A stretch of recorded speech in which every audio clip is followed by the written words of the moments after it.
Garuda Express, an international courier service.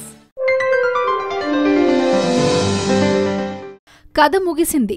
ఎప్పుడో 9 ఏళ్ల క్రితం కావేరీ జలాలపై కట్టప్ప ఫేమ్ సత్యరాజ్ తాను చేసిన వ్యాఖ్యలకు క్షమాపణ చెప్పారు. కన్నడీకుల ఆందోళనతో కట్టప్ప దిగొచ్చాడు. కన్నడ ప్రజలకు వ్యతిరేకంగా 9 ఏళ్ల క్రితం తమిళ నటుడు సత్యరాజ్ చేసిన వ్యాఖ్యల్ని తాను విరమించుకుంటున్నట్లు తెలిపారు. తాను కన్నడ ప్రజలకు వ్యతిరేకం కాదని, వివాదానికి ముగింపు పలకాలని విజ్ఞప్తి చేశారు. తన వ్యాఖ్యలు బాహుబలి 2 సినిమా విడుదలకు అడ్డంకి కారాదని ఆకాంక్షించారు. తన వ్యాఖ్యలతో ఎవరైనా బాధపడి ఉంటే క్షమించాలని వేడుకున్నారు. బాహుబలి 2 సినిమాను అడ్డుకోవద్దని కన్నడీకులను కోరారు. ఈ మేరకు లేఖ చదువుతూ వీడియో విడుదల చేశాడు.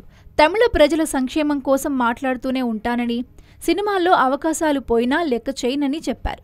కావేరీ నదీ జలాల వివాదం నేపథ్యంలో తమకు వ్యతిరేకంగా వ్యాఖ్యలు చేసిన సత్యరాజ్ క్షమాపణ చెప్పకుంటే బాహుబలి 2 సినిమాను అడ్డుకుంటామని కన్నడ సంఘాలు హెచ్చరించిన సంగతి తెలిసిందే. తమ సినిమాను అడ్డుకోవద్దని కన్నడ ప్రజలను దర్శకుడు ఎస్ఎస్ రాజమౌళి స్వయంగా కోరారు.